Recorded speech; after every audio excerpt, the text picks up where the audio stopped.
Assalamualaikum warahmatullahi wabarakatuh.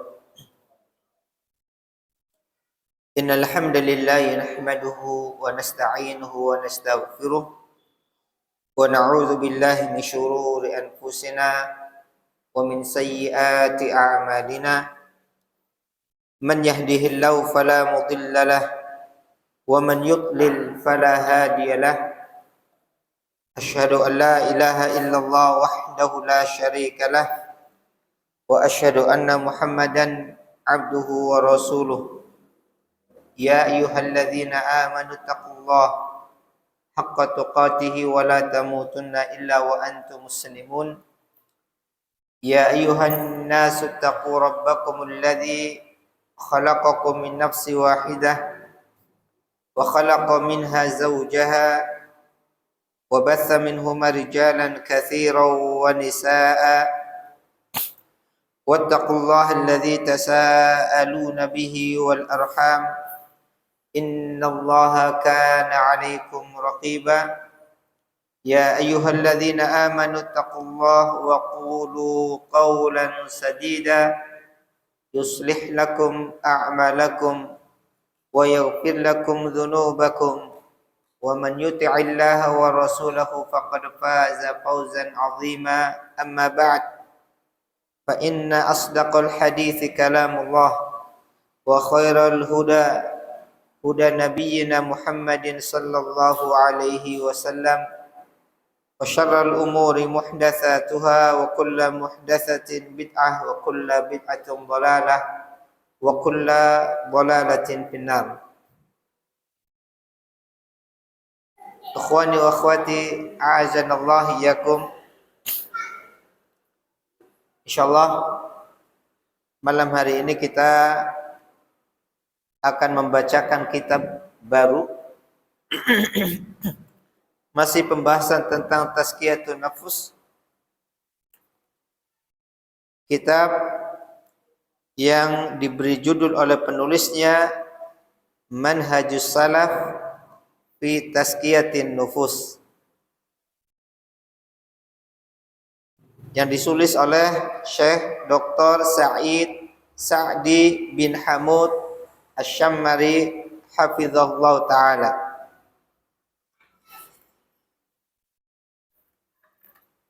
Manhaj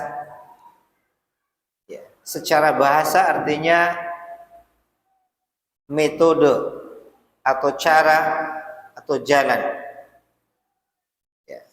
As-salaf secara bahasa artinya pendahulu, orang-orang yang telah mendahulu kita, itu namanya salaf. Jadi orang-orang yang telah mendahului kita, baik di dalam umurnya, usianya, maupun di dalam keutamaannya. Adapun makna salaf ketika dimutlakkan, artinya disebutkan kata salaf, maka yang dimaksud adalah 3 generasi utama dan pertama di dalam Islam.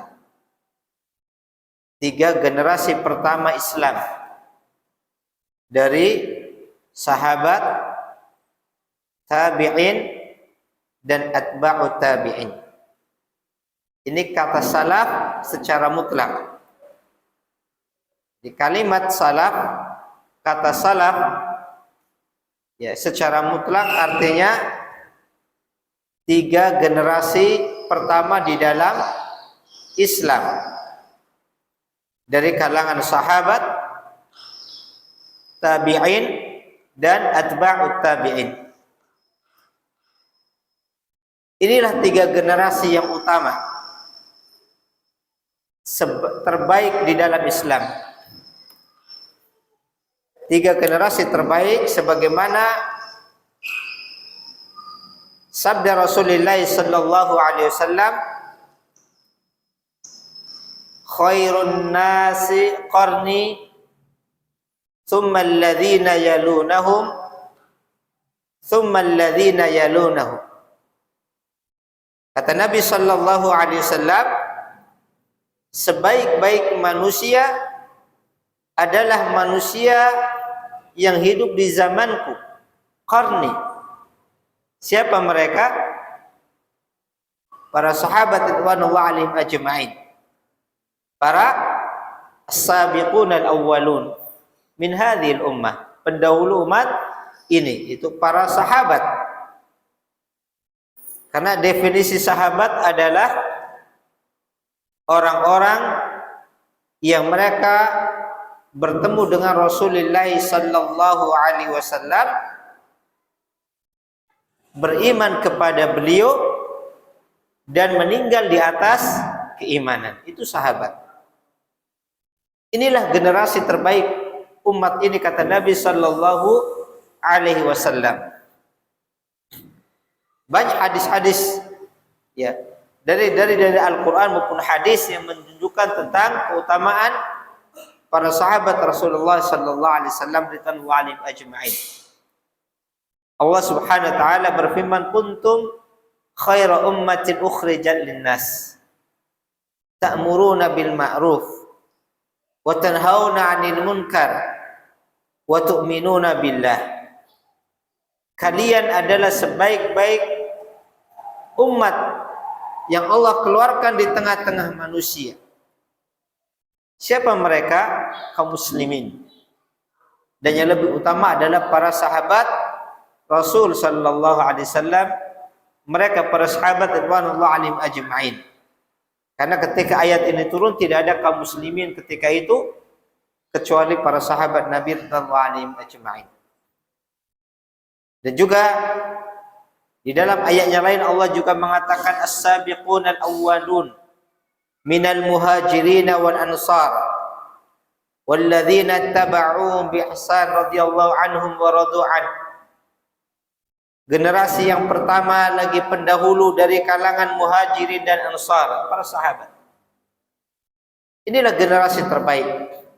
Tsummal ladzina yalunahum, kemudian generasi yang datang setelah mereka, setelah para sahabat, itu siapa? Tabi'in. Orang-orang yang mereka berjumpa dengan sahabat Rasulullah sallallahu alaihi wasallam, mereka beriman sebagaimana imannya para sahabat, tetapi mereka tidak pernah berjumpa dengan Rasulullah sallallahu alaihi wasallam. Itulah tabi'in. Ya. Itulah tabi'in. Ya. Mereka tidak pernah berjumpa dengan Rasulullah, tetapi mereka menjumpai sahabat-sahabat Nabi. Itu tabi'in. Murid-muridnya sahabat, orang-orang yang mengambil ilmu dari para sahabat Rasul. Tsummal ladzina yalunahum, kemudian generasi sesudah tabi'in yaitu atba'ut tabi'in, pengikutnya tabi'in. Orang-orang yang mereka mengambil ilmu dari para tabi'in dan mereka tidak pernah berjumpa dengan sahabat Rasulullah. Inilah atba'ut tabi'in. Inilah 3 generasi terbaik umat Islam. Sebagaimana ditegaskan oleh Rasulullah sallallahu alaihi wasallam. Dan inilah yang dimutlakan dengan kalimat as-salaf.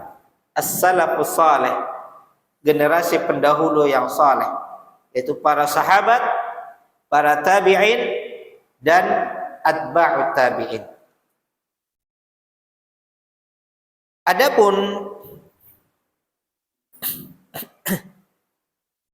tazkiyatun nufus, ya, pembersihan jiwa, kata tazkiyah itu ada dua makna.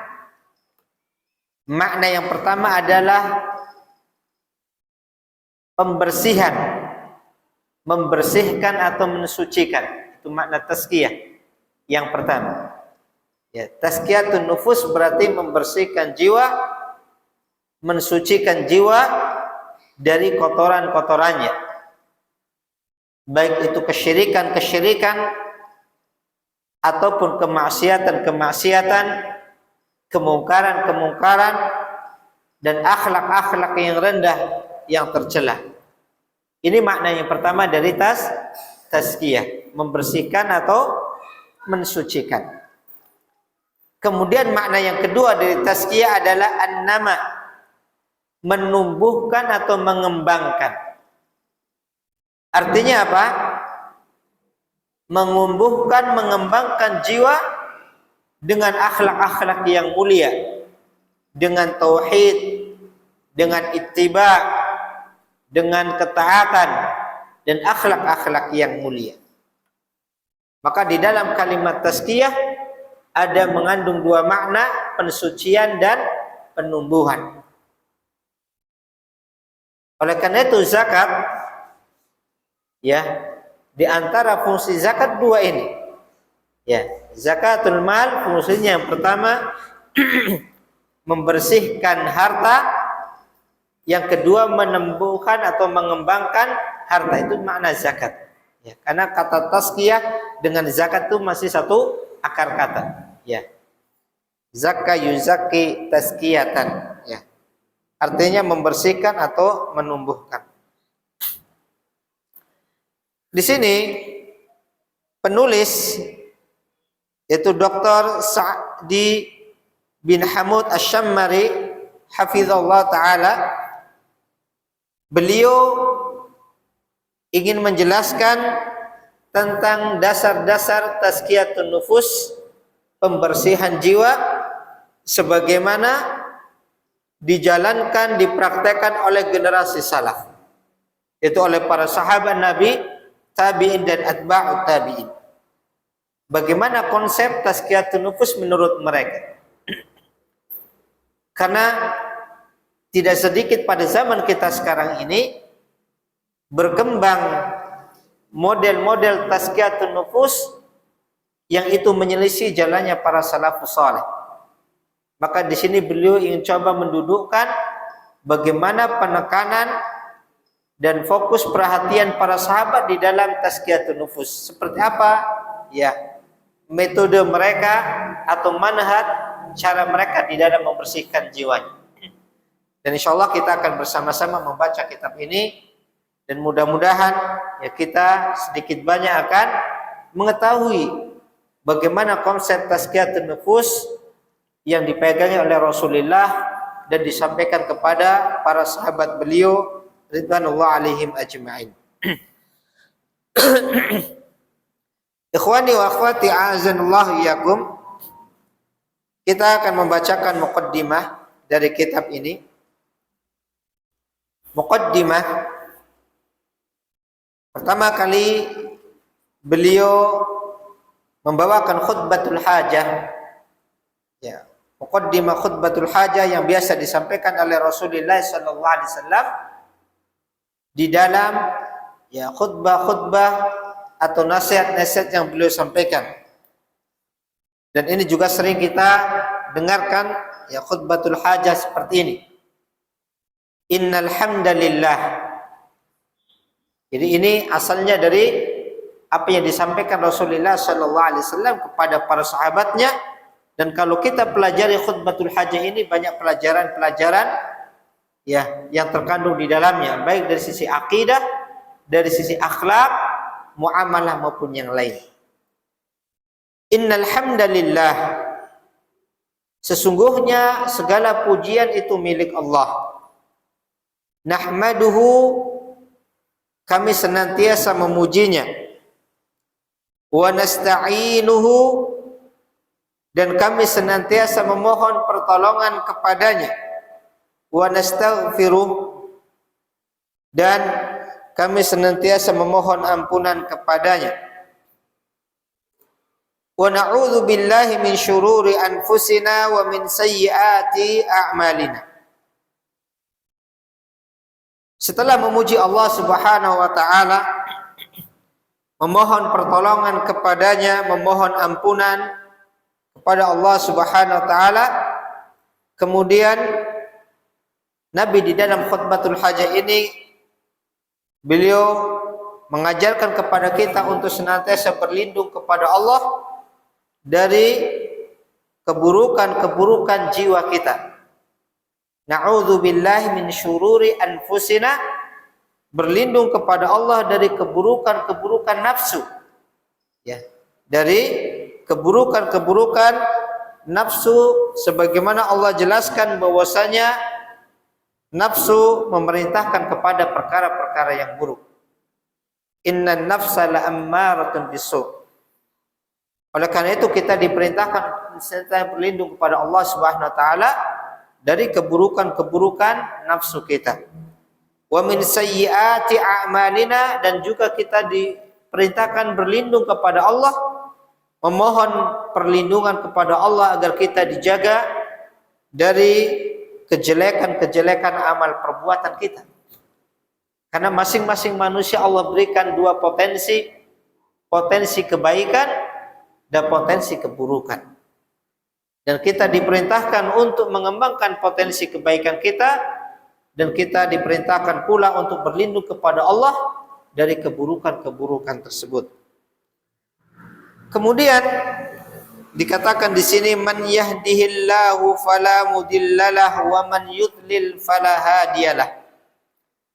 Setelah kita berlindung kepada Allah dari keburukan jiwa maupun keburukan amal perbuatan, kemudian Nabi sallallahu alaihi wasallam menjelaskan tentang hakikat hidayah, petunjuk yang Allah berikan kepadanya, bahwasanya Allah lah satu-satunya zat yang di tangannya petunjuk hamba-hambanya, yang semestinya bagi setiap hamba untuk senantiasa meminta petunjuk hidayah darinya.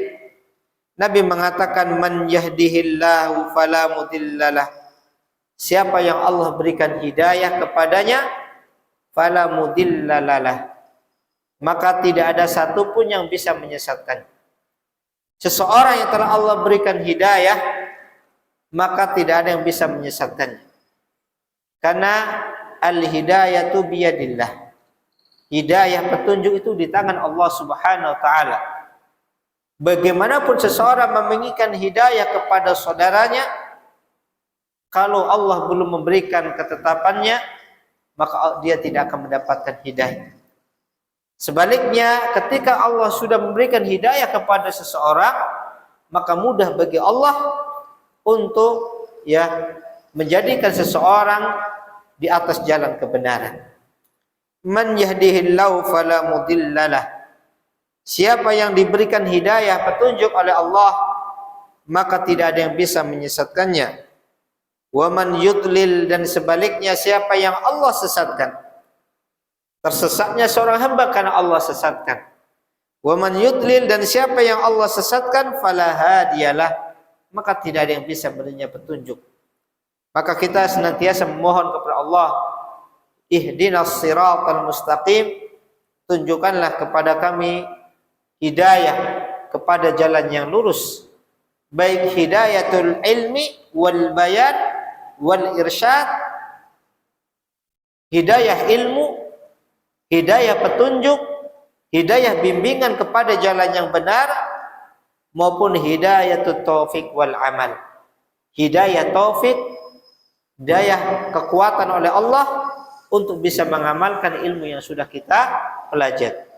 Maka sebagaimana kita butuh untuk diberikan ilmu yang hak, ilmu yang benar, ilmu yang nafi, kita juga butuh diberi kekuatan oleh Allah untuk bisa mengamalkan ilmu tersebut. Kemudian setelah itu Nabi sallallahu alaihi wasallam yang mengisyaratkan kepada kita untuk kembali memperhatikan tauhid kita, persaksian kita, wa asyhadu an la ilaha illallah, dan aku bersaksi, aku mengakui, mengikrarkan bahwasanya tidak ada satupun sesembahan yang hak, yang benar, melainkan Allah semata, la syarikalah, tidak ada satupun sekutu baginya. Wa asyhadu anna Muhammadan abduhu wa rasuluh, dan aku bersaksi bahwasanya Muhammad adalah hamba Allah. Artinya tidak boleh kita dudukan beliau melebihi kedudukan seorang hamba, yang mana seorang hamba tidak boleh diibadahi, tidak boleh dimintai doa dan seterusnya, karena beliau adalah hamba Allah dan beliau sebaik-baik hamba yang menghambakan diri kepada Allah Subhanahu wa taala, wa rasuluhu, dan beliau juga sekaligus utusan Allah yang tidak boleh kita dustakan, tidak boleh kita ingkari ajaran dan risalahnya, karena ajaran beliau, risalah yang beliau sampaikan tidak sama dengan ajaran-ajaran atau pendapat-pendapat manusia yang lainnya, karena beliau adalah utusan Allah. Maka Nabi Muhammad sallallahu alaihi wasallam di dalam syahadat di sini disebutkan beliau adalah hamba Allah yang tidak boleh diibadahi, dan beliau sekaligus sebagai utusan Allah yang tidak boleh diingkari. Amma ba'du, kemudian setelah menyebutkan khutbah hajah seperti ini, beliau mengatakan, fa inna Allah ta'ala khalaqal khalqa liya'buduhu wahda la syarikalah wa yufriduhu bi anwa'il ibadah qawlan wa amalan wa i'tiqadan wa yajtanibu ma harramallahu alaihim. Beliau mengatakan, menegaskan kembali yang harus senantiasa kita fahami termasuk di dalam masalah tazkiyatun nufus. Kata beliau, sesungguhnya Allah menciptakan makhluk itu ada tujuannya.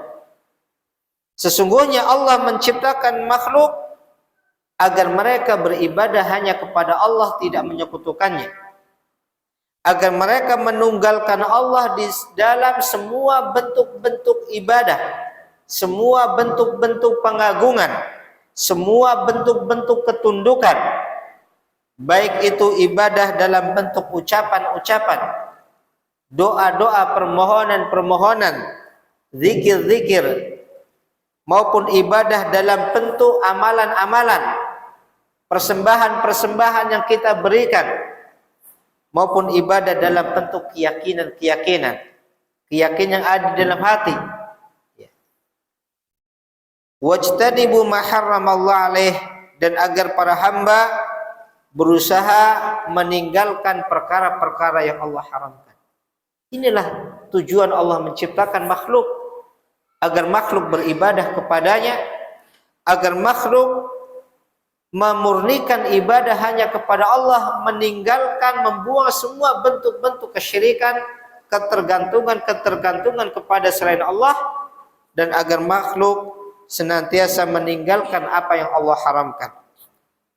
Allah Subhanahu wa taala menjelaskan hal ini di dalam surah Az-Zariyat ayat 56.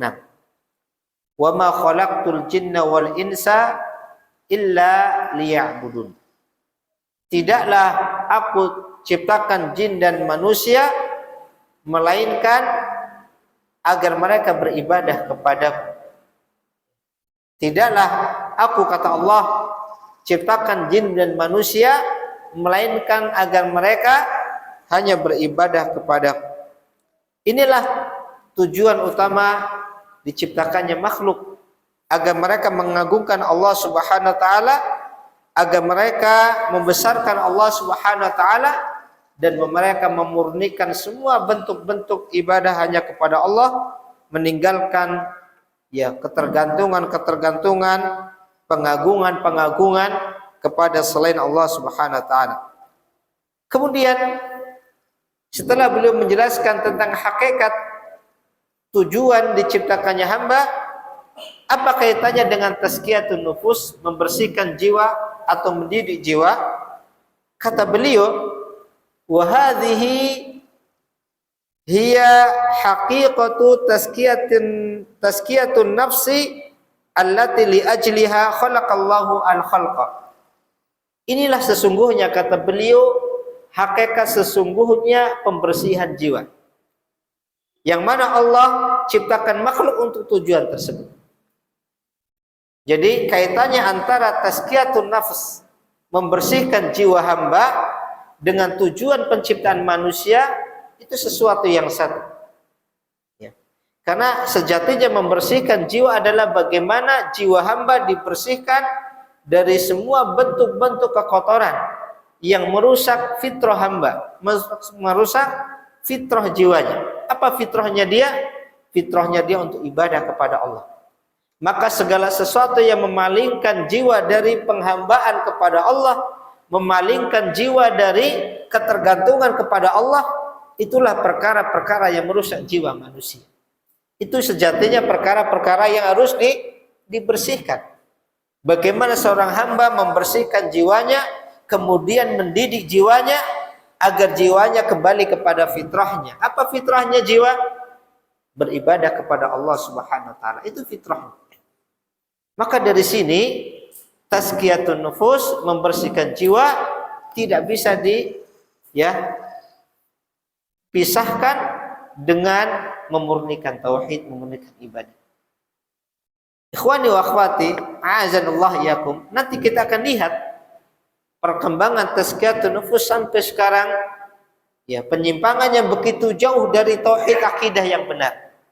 Maka kita akan dapatkan di sana ada model-model tazkiyatun nufus, pembersihan jiwa, justru itu penuh dengan kesyirikan-kesyirikan, penuh dengan pengagungan-pengagungan kepada selain Allah, yang sejatinya itu bukan justru membersihkan jiwa, justru itu mengotori jiwa dengan sebesar-besar kekotoran, yaitu asyirku billah. Karena sejatinya kesyirikan itu adalah perkara yang merusak dan mengotori jiwa hamba. Karena hamba, jiwa yang murni, jiwa yang bersih, jiwa yang di atas fitrah, dia akan kembali kepada Allah Subhanahu wa taala. Maka tazkiyatun nufus, membersihkan jiwa, sejatinya bagaimana kita berusaha membersihkan semua kotoran-kotoran jiwa, apakah itu kesyirikan, apa itu kemunafikan, apakah itu kemaksiatan dan yang lainnya dari perkara-perkara yang merusak fitrah jiwa seorang hamba untuk beribadah kepada Allah Subhanahu wa taala. Wa arsala ar-rusula wa anzala al-kutub wa ja'ala al-jannata dara man haqqaqa hadhihi at-tazkiyah ala wajhiha sahih wan nara daral mu'ridin anha. Di mana Allah Subhanahu wa taala menciptakan hamba untuk tujuan ini. Bagaimana hamba bisa membersihkan jiwanya, membersihkan hatinya dengan memurnikan ibadah hanya kepada Allah Subhanahu wa taala, meninggalkan semua bentuk-bentuk ibadah atau bentuk-bentuk penentangan, bentuk kedurhakaan kepada Allah Subhanahu wa taala di dalam perintah dan larangan. Kemudian karena itulah juga Allah mengutus para rasul. Maka diutusnya para rasul, dari rasul yang pertama yaitu Nuh alaihissalam sampai rasul yang terakhir Nabi Muhammad sallallahu alaihi wasallam, itu dalam rangka bagaimana mendidik jiwa umatnya, membersihkan jiwa umatnya dari segala macam kotoran-kotoran jiwa. Yang paling utama adalah kesyirikan. Itulah diutusnya para rasul untuk mendidik jiwa umatnya. Wa anzalal kutuba, demikian juga Allah turunkan kitab-kitabnya kepada para rasul. Allah turunkan kitab dalam rangka mendidik jiwa hamba ini. Wa ja'al jannata dara man haqqaqa hadhihi tazkiyah ala wajhiha sahih, dan Allah telah siapkan surga bagi orang-orang yang mewujudkan, telah membenarkan, merealisasikan persucian jiwanya secara benar. Itu orang-orang bisa membersihkan jiwanya kepada Allah dengan memurnikan ibadah kepada Allah, memurnikan ketaatan kepada Allah, memurnikan ketundukan kepada Allah. Maka orang-orang seperti itu Allah sediakan baginya surga. wan nar darul mu'ridina anha, dan Allah telah siapkan neraka sebagai ancaman bagi orang-orang yang tidak mau membersihkan jiwa. Membersihkan jiwa dari apa? Dari kotoran-kotorannya, dari berbagai macam kesyirikan-kesyirikan, keterkaitan, ketergantungan jiwa kepada selain Allah. Ya. Bagaimana pengagungan kepada makhluk, kan itu semua akan mengotori jiwa hamba. Maka orang-orang yang melakukan kesyirikan sejatinya adalah orang-orang yang kotor jiwanya. Kenapa? Karena jiwanya dipenuhi dengan perkara-perkara yang merusak fitrah dia. Demikian juga orang-orang yang ingkar kepada perintah-perintah Allah, orang-orang ahli maksiat yang dia diliputi dengan maksiatnya, maka dia telah merusak jiwanya. Allah Subhanahu wa taala berfirman di dalam Al-Qur'anul Karim menjelaskan tentang hal ini di dalam surat Thaha. Di dalam surat Thaha ayat 75 sampai 76. Allah Subhanahu wa taala berfirman, "Wa man ya'tihi mu'minan qad 'amila shalihat fa ulaika lahumud darajatul 'ula." Barang siapa yang datang kepadanya, datang kepada Allah, menemui Allah dalam keadaan beriman kepadanya, qad 'amila shalihat, dan dia telah mengerjakan amal-amal saleh, fa ulaika lahumud darajatul ula, maka kata Allah, maka mereka disediakan untuk mereka kedudukan yang paling tinggi nanti di surga. Orang-orang yang dia datang kepada Allah dalam keadaan beriman kepadanya dan berbekal dengan amal-amal saleh, maka disediakan untuk mereka ad-darajatul ula, kedudukan yang paling tinggi. Jannatu adnin tajri min tahtihal anhar, yaitu surga Aden yang mengalir di bawahnya sungai-sungai. Khalidina fiha, mereka kekal di dalam surga tersebut. Wa dzalika jazaa'u man tazakka. Kemudian di akhir ayat ini Allah katakan wa dzalika, dan balasan yang Allah sediakan berupa surga dengan kenikmatan tersebut, itu adalah kata Allah jazaa'u man tazakka. Itu adalah balasan yang Allah berikan kepada siapa saja yang tazakka, dia telah membersihkan dirinya. Allah katakan itu adalah balasan orang-orang yang telah mentazkiyah diri. Maka di sini ikhwani wa akhwati azanallah yakum, pentingnya bagi kita untuk senantiasa membersihkan jiwa kita dari kotoran-kotorannya, kesyirikan, kemaksiatan dan seterusnya. Karena Allah telah menjanjikan siapa saja yang dia senantiasa berusaha untuk membersihkan jiwanya dari segala macam bentuk kotoran-kotorannya, Allah sediakan baginya jannatu aden, surga Aden, surga yang mulia. Kata Syekh Sa'di ketika menjelaskan kalimat ini, ya, wa dzalika jazaa'u man tazakka, itu adalah balasan yang Allah sediakan bagi orang-orang yang senantiasa membersihkan dirinya, ay tatahhara, maksudnya dia berusaha membersihkan dirinya, ya, minasyirki wal kufri wal fusuqi wal isyan. Ini 4 perkara disebutkan oleh Syekh Sa'di, yang ini adalah perkara-perkara yang mengotori hati hamba. Ya. Mereka membersihkan diri dari apa? Maka tazkiyatun nufus tidak akan keluar dari 4 ini. Ya. Yang pertama, membersihkan hatinya dari kotoran kesyirikan. Dari kotoran kesyirikan. Maka tidak dikatakan orang mentazkiyah dirinya, membersihkan hatinya, ketika dia memenuhi hatinya dengan ya pengagungan kepada hamba, pengagungan kepada makhluk, atau ibadah kepada selain Allah, itu justru akan mengotori hati. Ya.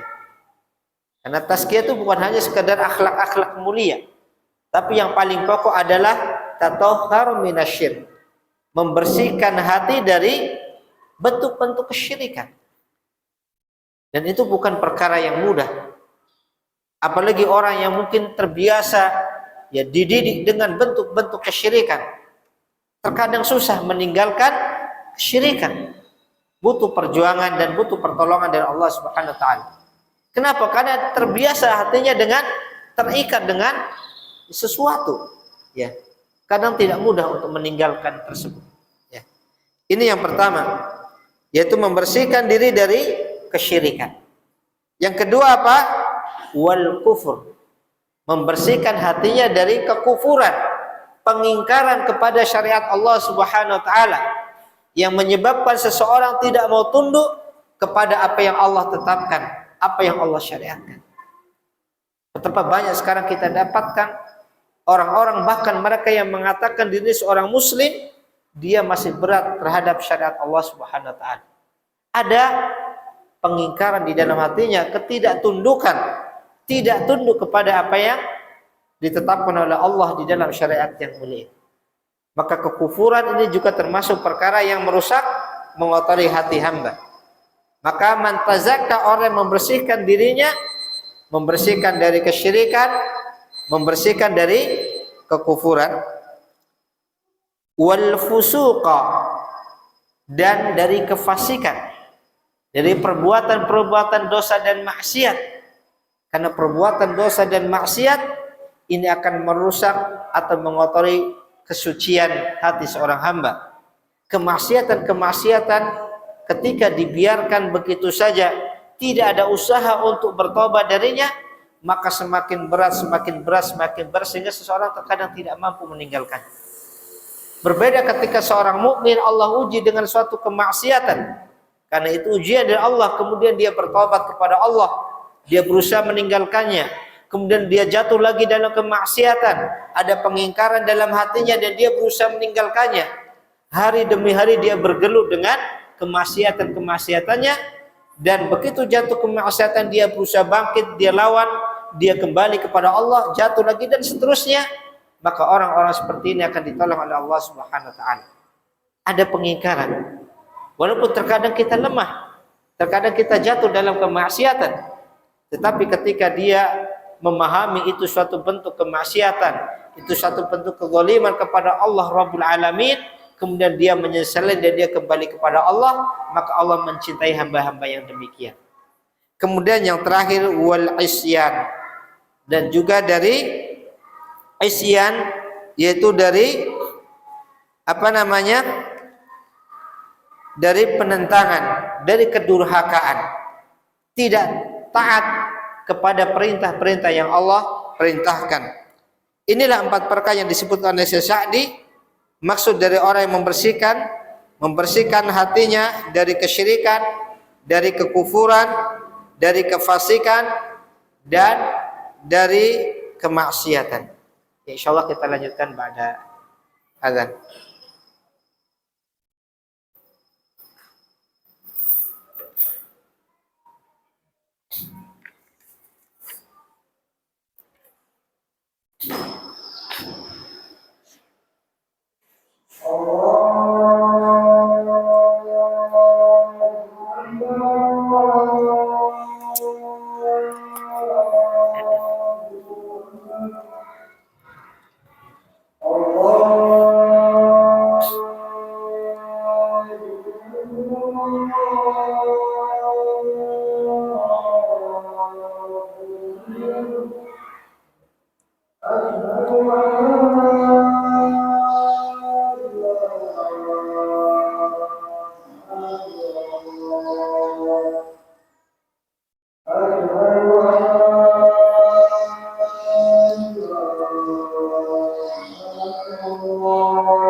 Ya, kita lanjutkan.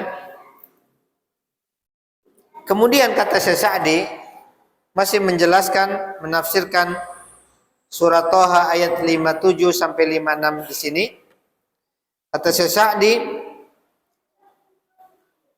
imma alla yaf'alaha bil kulliyah aw yatuba mimma fa'alahu minha.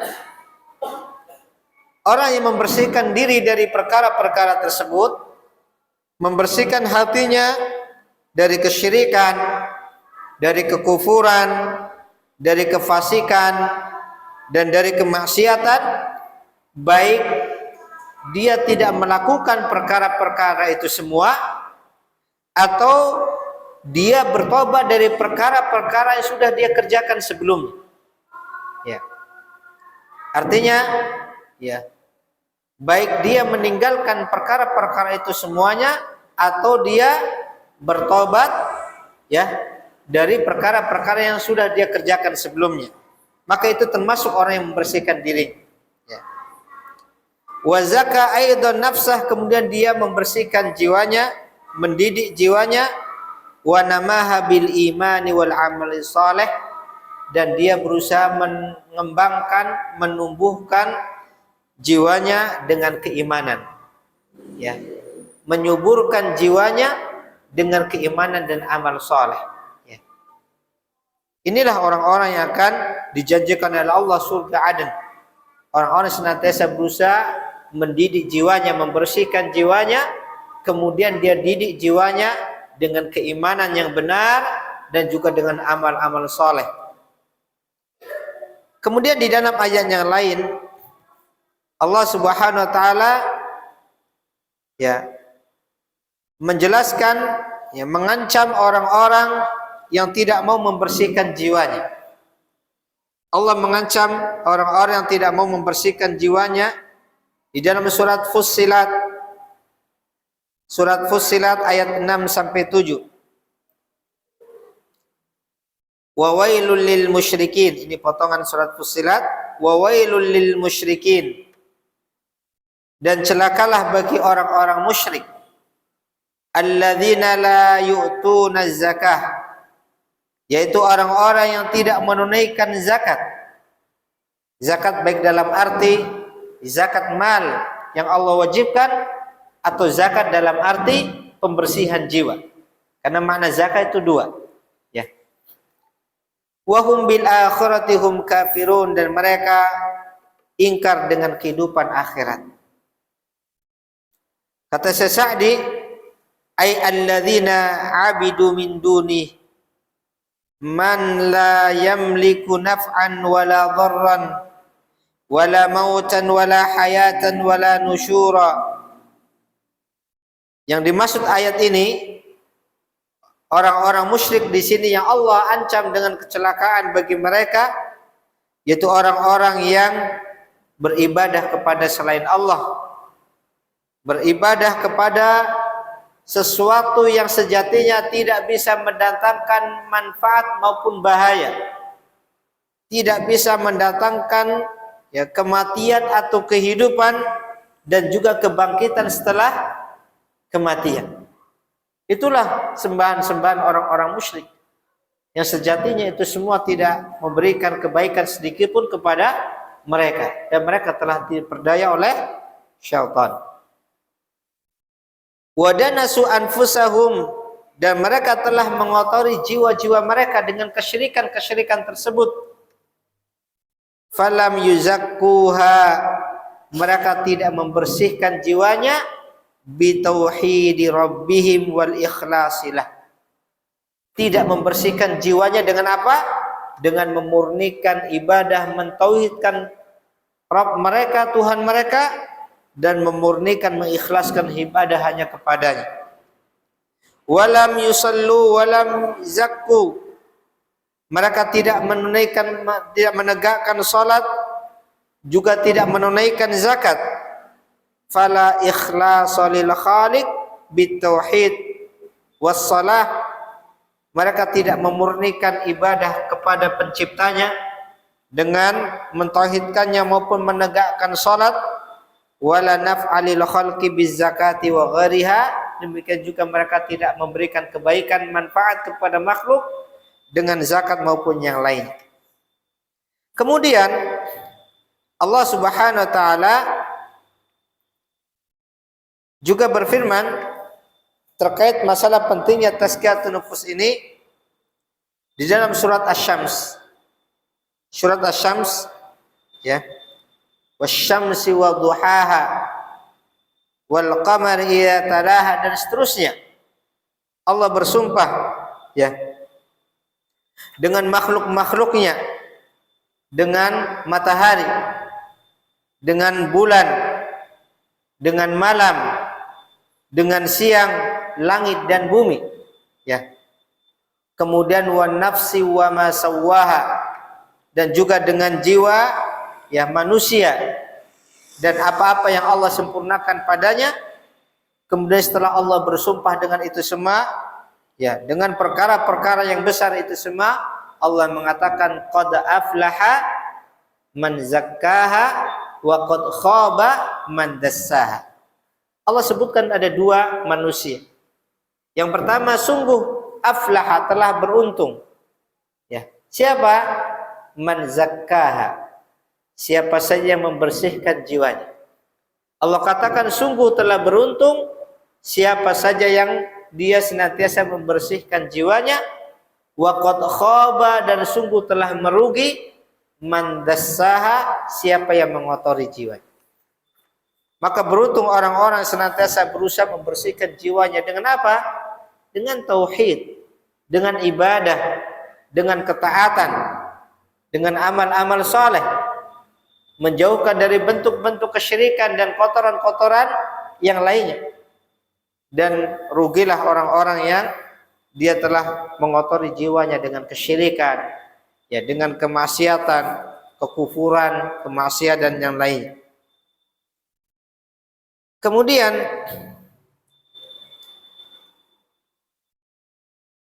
beliau kemudian mengatakan fal falah fid daraini madmumun liman zakka nafsah bil a'mali salihah wal akhlaqil fadilah. Maka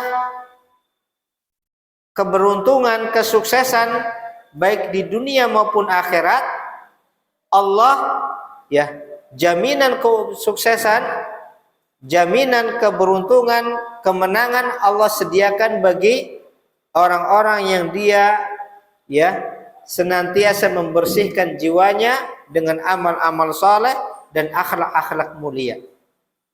Maka mereka-mereka yang senantiasa berusaha mendidik jiwanya, membersihkan jiwanya ya dengan amal saleh dan juga akhlak yang mulia, maka merekalah yang diberikan jaminan oleh Allah untuk mendapatkan falah, mendapatkan kemenangan, kesuksesan fid darain, di dua negeri yaitu dunia dan akhirat. Wal khayba wal khusran, kegagalan maupun kerugian ya Allah ya ancam bagi siapa saja dia telah mengotori jiwanya. Dan nasaha bimusawil a'mali wal akhlaq, mengotori jiwanya dengan amal-amal dan akhlak-akhlak yang buruk, wasairil fawahishi wal munkarat, dan berbagai macam perbuatan-perbuatan keji dan munkar. Kemudian beliau penulis kitab ini, Syekh Sa'di bin Hamud Asy-Syammari, beliau mengatakan waqad bayantu fihi mafhum tazkiyatun nafs. Di dalam kitab ini beliau akan jelaskan ya, beliau telah jelaskan apa yang dimaksud dengan tazkiyatun nafs, pembersihan jiwa. Wa dawabituha al-ilmiyah wal amaliyah, dan bagaimana kaidah-kaidah membersihkan jiwa baik secara ilmu, pemahaman maupun secara praktek pengamalan. Wa ta'alluqi bil taski wa khasaisiha, kekhususan yang ada di dalam tazkiyatun nufus, wal khisalil lati tasku bihan nafsul basyariyah, dan nanti beliau juga akan jelaskan beberapa akhlak-akhlak, perangai-perangai, ya, sifat-sifat yang itu akan bisa membersihkan dan akan menumbuhkan jiwa manusia. Wa ghairi dzalika mimma lahu ta'alluq bitazkiyah, dan perkara-perkara yang ada kaitannya dengan tazkiyatun nufus. Kullu dzalika fi dha'il kitabi was sunnah wa fahmi sahabatil kiram wa man sara ala nahjihim fil ilmi wal amal. Kemudian beliau tekankan di sini apa yang nanti akan beliau sebutkan di kitab ini semuanya, kaidah-kaidah, penjelasan-penjelasan, contoh-contoh, gambaran-gambaran, ketentuan-ketentuan di dalam tazkiyatun nufus, semuanya kata beliau itu sesuai dengan ya timbangan kitab dan sunnah dan pemahaman para sahabat yang mulia. Jadi beliau mendasarkan pada 3 usul ini, pada 3 landasan ini. Itu landasannya, timbangannya adalah Al-Quran, kemudian sunnah Nabi Sallallahu Alaihi Wasallam, dan yang terakhir adalah pendapat atau perkataan para sahabat radhiyallahu alaihim ajma'in, wa man sara ala nahjihim fil ilmi wal amal, dan ulama-ulama yang menempuh jalan mereka para sahabat baik di dalam ilmu maupun amal. Kemudian beliau sedikit menyebutkan metode penulisan kitab ini, ya, sebagai gambaran biar nanti kita mengetahuinya.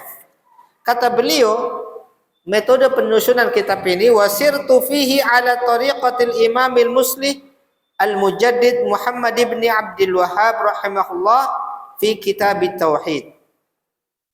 Adapun metode penyusunan kitab ini, ya, atau uslub atau gaya penulisan kitab ini, kata beliau, aku mengikuti model atau uslub atau gaya yang digunakan oleh Syekh Muhammad bin Abdul Wahhab di dalam kitab beliau, Kitab Tauhid.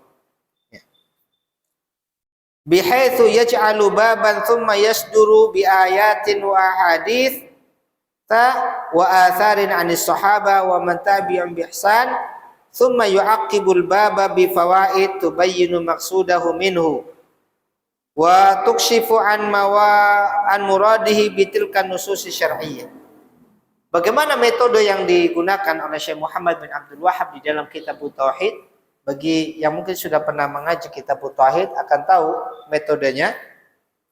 Jadi Syekh Muhammad bin Abdul Wahhab di dalam kitab beliau, Kitab Tauhid, itu metodenya pertama menyebutkan babnya, pembahasannya. Ini kita mau bahas apa dulu? Setelah disebutkan judul babnya atau pokok pembahasannya, kemudian setelah itu disebutkan ayat-ayat Al-Quran yang terkait dengan pembahasan tersebut. Bab ini kemudian qala Allah, ya. Setelah disebutkan beberapa ayat, kemudian disebutkan hadis-hadis. Jadi setelah bab disebutkan ayat-ayat Quran yang ada kaitannya dengan pembahasan, kemudian disebutkan hadis-hadis Nabi yang terkait dengan pembahasan di dalam bab tersebut. Kemudian yang ketiga, wa atharu anis sahabah wa man tabi'ahum bi ihsan. Kemudian athar dari sahabat dan ya pengikutnya, orang-orang setelahnya. Ini thariqah Syekh Muhammad bin Abdul Wahhab di dalam Kitab Tauhid. Ya. Pertama disebutkan ayat Quran, setelah itu disebutkan hadis-hadis yang terkait dengannya, setelah itu baru disebutkan perkataan para salafus saleh dari kalangan sahabat, tabi'in, dan ulama-ulama setelahnya. Setelah itu semua baru disebutkan faidah-faidah atau pelajaran-pelajaran yang bisa dirangkum dari pembahasan tadi. Ya. Ini metode yang ditempuh oleh Syekh Muhammad bin Abdul Wahhab di dalam Kitab Tauhid, dan ini juga nanti yang digunakan oleh beliau penulis kitab ini di dalam setiap pembahasan. Makanya nanti di sini modelnya nanti ada bab, kemudian ada ayat Quran, kemudian ada hadis, baru disebutkan athar para sahabat atau salaf. Ini juga yang digunakan oleh Al-Imam An-Nawawi rahimahullah taala di dalam kitab beliau Riyadhus Shalihin. Ya. Kalau antum yang sudah pernah baca kitab Riyadhus Shalihin atau mengkaji kitab Riyadhus Shalihin demikian. Ya, Imam Nawawi ketika membawakan sebuah bab, beliau sebutkan ayat-ayat dulu. Ya. Setelah ayat kemudian hadis-hadis yang terkait. Ya. Wa hadhihi tariqah fi ta'lif haqiqatuha izharu fiqhil Qur'an wa sunnah.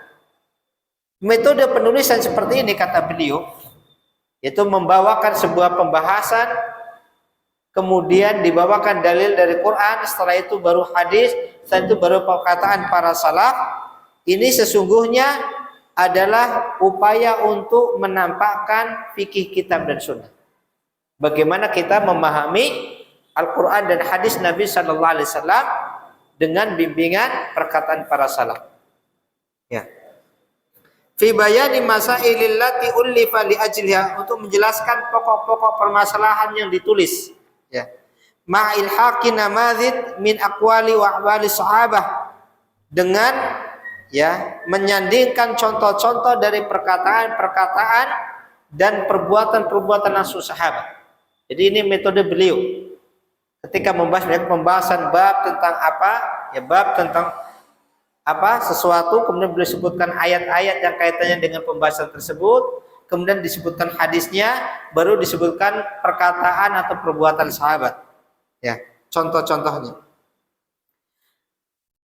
Wa hadhihi tariqah, metode seperti ini kata beliau, fil inayah bil Qur'ani wa sunnah wa fiqh salafil ummah, itu dengan memperhatikan dalil-dalil Quran, dalil-dalil hadis sunnah dan perkataan salaf, ta'sumu al-'abda min inhirafat katsirah. Ini akan menjaga seseorang dari penyimpangan-penyimpangan yang banyak.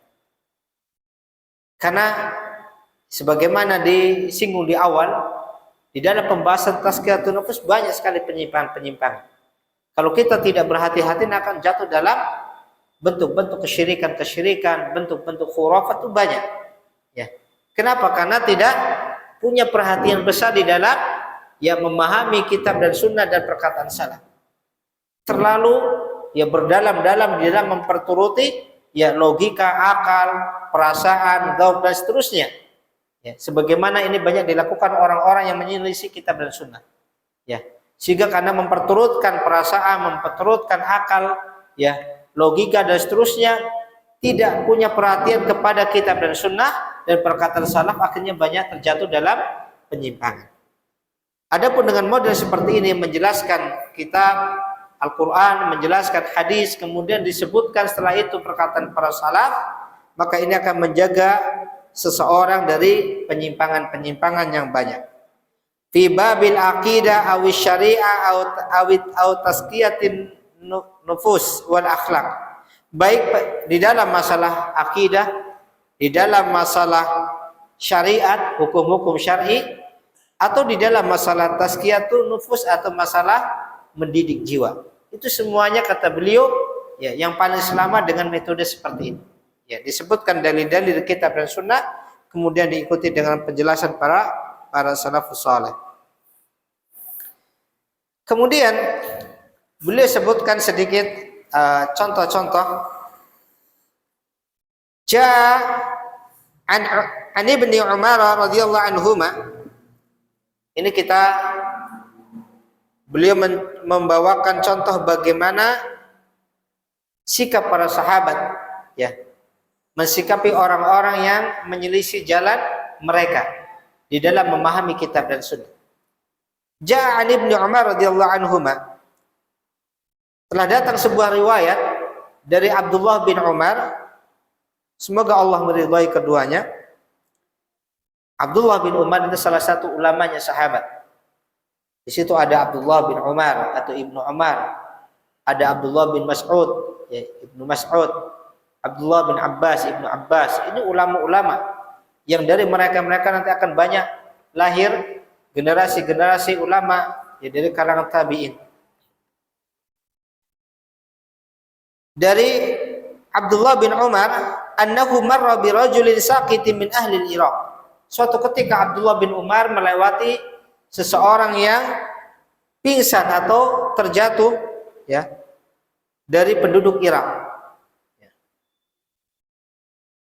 Karena di situ waktu itu Irak banyak ya penyelisihan. Faqala ma sya'nu? Maka Abdullah bin Umar mengatakan, ada apa dengan dia? Kenapa dia kok seperti itu, jatuh seperti itu? Faqalu, maka orang-orang mengatakan kepada Abdullah bin Umar, idza quri'a alaihi al-Qur'anu yusibu hadza. Dia kalau dibacakan Al-Qur'an dia seperti itu. Terjatuh, ya.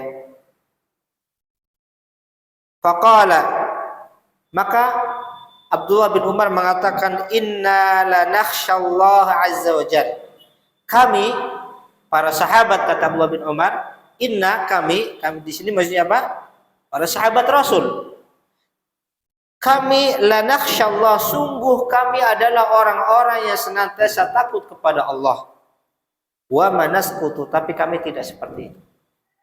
Artinya Abdullah bin Umar mengingkari sikap orang-orang yang hulu berlebih-lebihan, yang menyelisih jalannya para sahabat Rasul.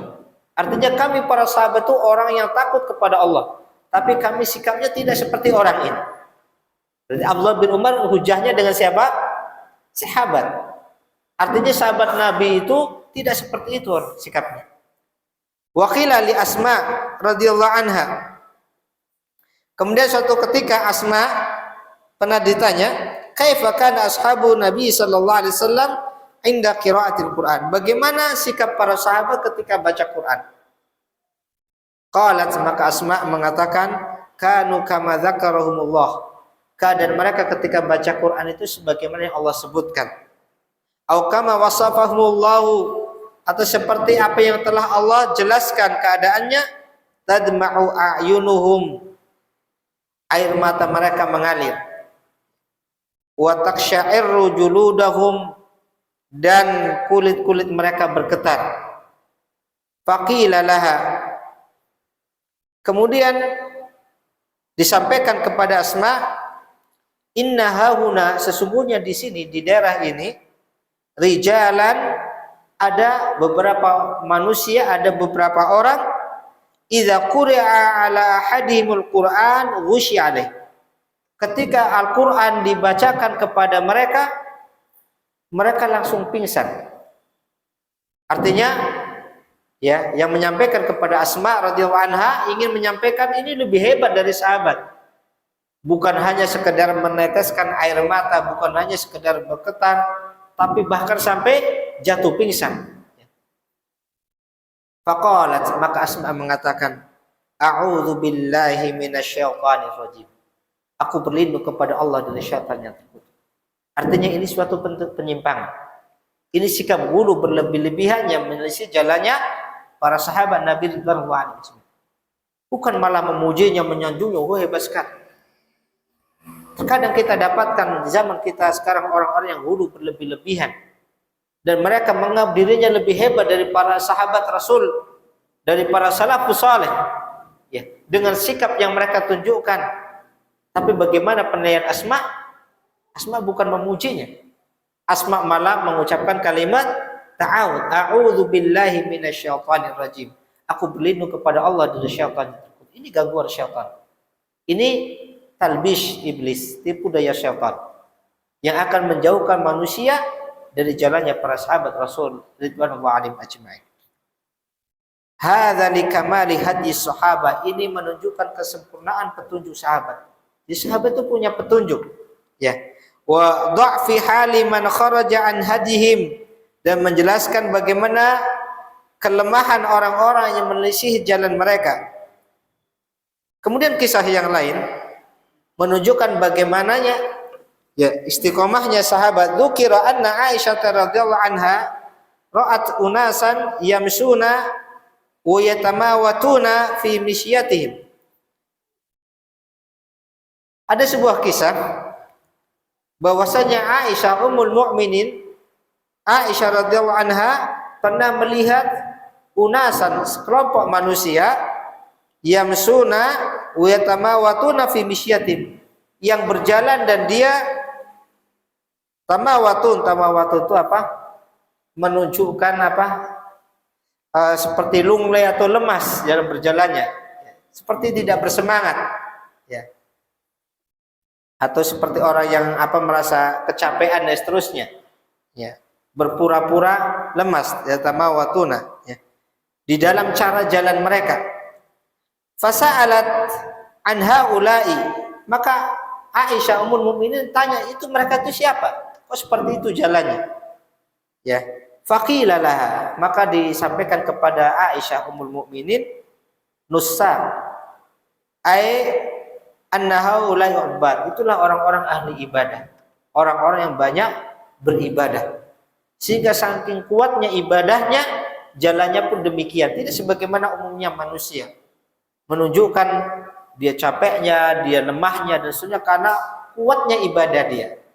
Dikatakan nusakun ay ubad, mereka adalah orang-orang yang banyak beribadah. Faqalat, maka Ummul Mukminin Aisyah pun mengatakan, berhujjah dengan sahabat Rasul. Artinya sahabat itu tidak seperti itu. Ya, sahabat tidak demikian. Kana Umar bin Khattab radhiyallahu anhu, dahulu kata Aisyah, Umar bin Khattab idza masya asra, kalau jalan cepat, tidak menunjukkan lemes seperti itu, ya. Ya. Jalannya Umar itu cepat. Wa idza qala asma, dan kalau ngomong itu kencang sehingga mudah didengar, itu Umar. Syaitan aja takut, ya. Umar itu kalau jalan cepat, ya. Dan apabila berkata asma, suaranya kencang, mudah, kuat, ya, bisa didengar. Wa idza daraba auja, dan kalau mukul orang itu sangat menyakitkan, itu Umar. Ya. Wa idza at'ama ashba, dan kalau makan itu kenyang. Artinya Umar itu tidak seperti orang-orang yang pura-pura, yang menampilkan seolah-olah ahli ibadah, lemas dan seterusnya, seolah-olah tawadhu. Bukan seperti itu. Aisyah mengingkarinya. Ya. Kemudian Usama mengatakan apa? Setelah menyebutkan sifat-sifat Umar yang tidak seperti manusia seperti yang dia lihat, ya, yang dikatakan itu adalah ahli ibadah dan seterusnya, Aisyah mengingkarinya. Kemudian Aisyah pun mengatakan wa kana huwan nasiku haqqan, dan Umar itu sejatinya orang yang ahli ibadah itu seperti Umar. Artinya ahli ibadah itu tidak, ya, semata-mata ditunjukkan dengan fisiknya atau sikapnya atau gayanya, tidak. Maksudnya kata beliau, laisatil ibadah fil misya wal hay'a adh-dhahirah.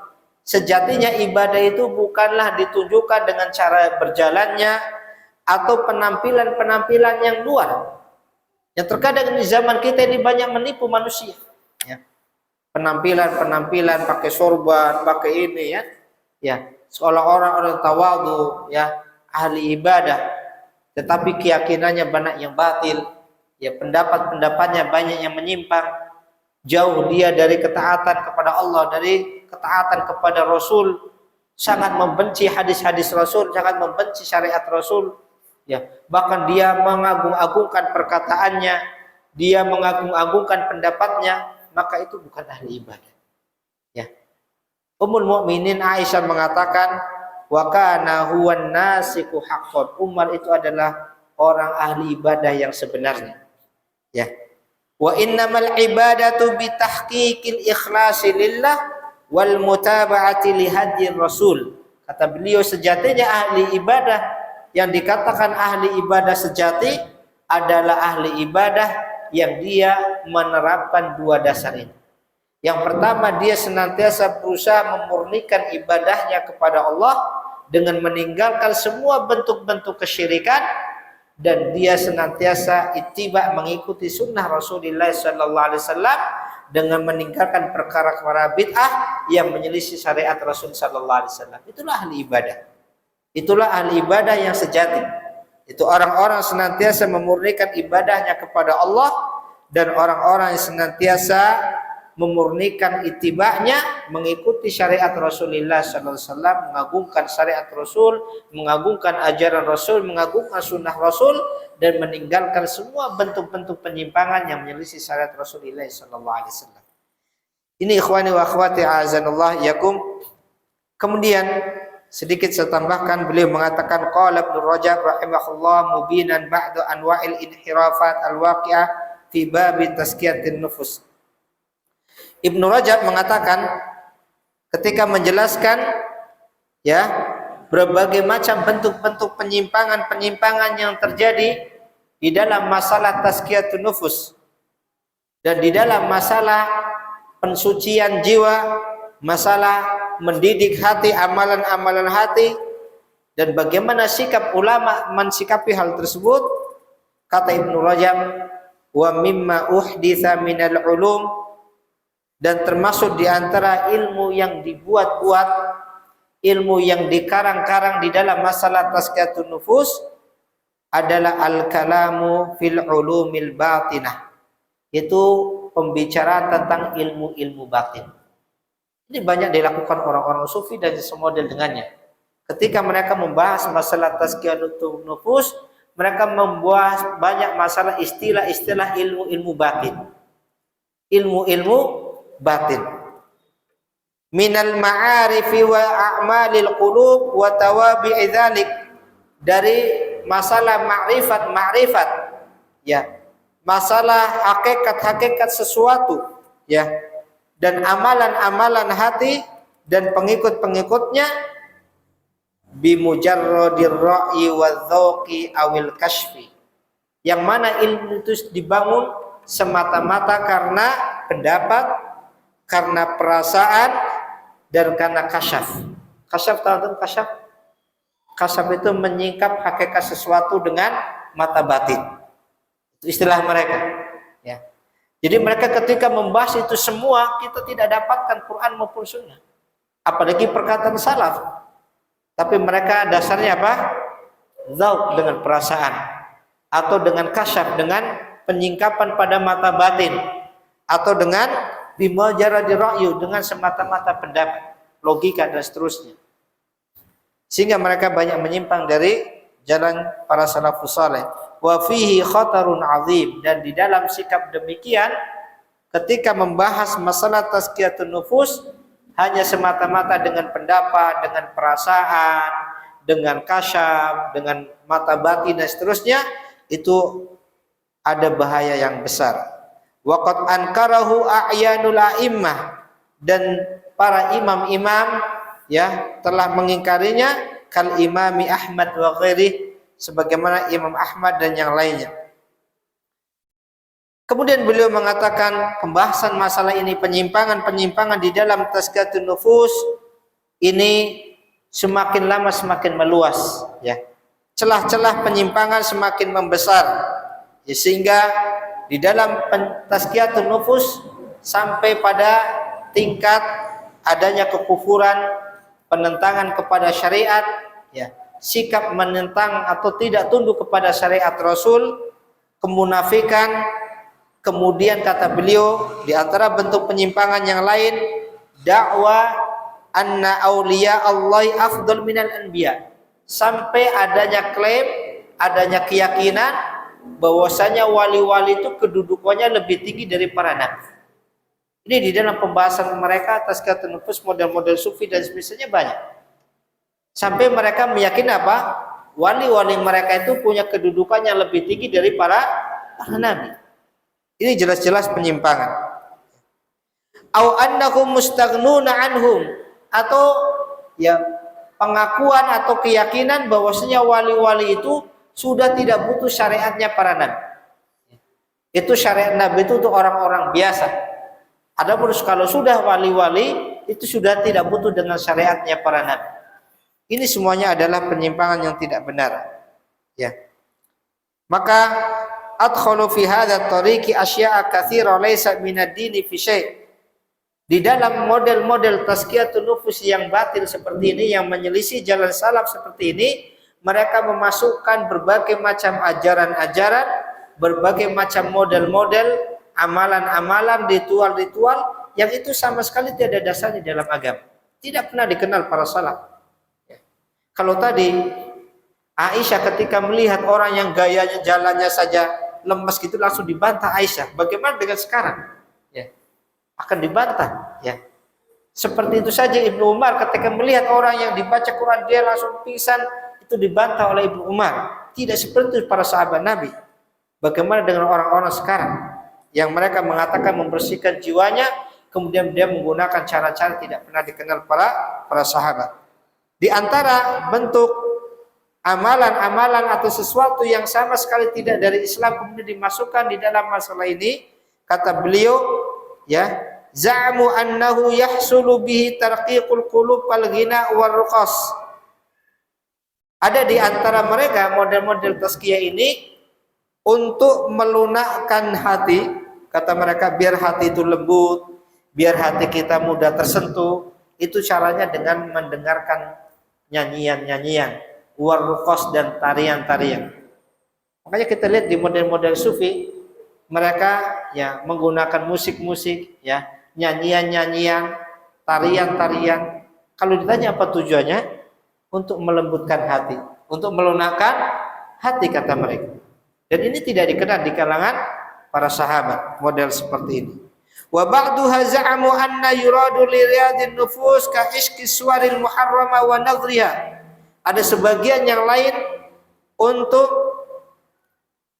latihan jiwa, biar jiwa punya kekuatan, itu dengan memunculkan kerinduan kepada gambar-gambar yang diharamkan dan melihat kepada gambar-gambar yang haram tersebut.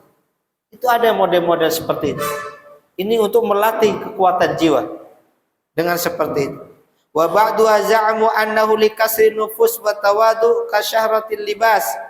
Ada sebagian yang lain untuk memecahkan jiwa, agar jiwa kita tidak ada kesombongan, agar jiwa kita tidak ada keangkuhan.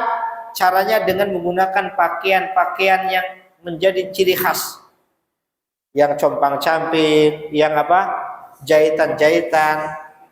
Itu alasannya untuk biar jiwa kita itu hancur, tidak ada kiber, ya. Kemudian melakukan penampilan-penampilan yang tidak layak. Bahkan sampai tingkatannya apa? Sampai katanya, ya, kalau sudah wanita tingkat tinggi jadi gila.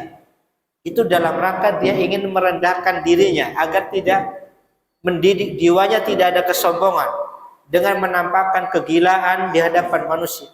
Itu semua tidak pernah dicontohkan para sahabat, tidak pernah dicontohkan oleh para sahabat Rasul sallallahu alaihi wasallam ridwanullah alaihim ajma'in.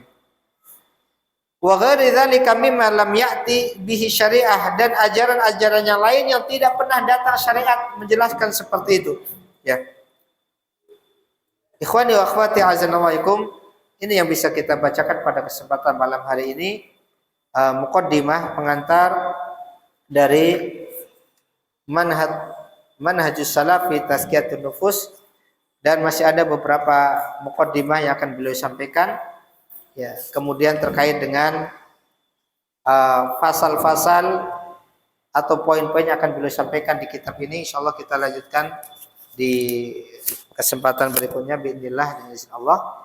Kita cukupkan. Subhanakallahumma bihamdik, asyhadu an la ilaha illa anta, astaghfiruka wa atubu ilaik. Assalamualaikum warahmatullahi wabarakatuh.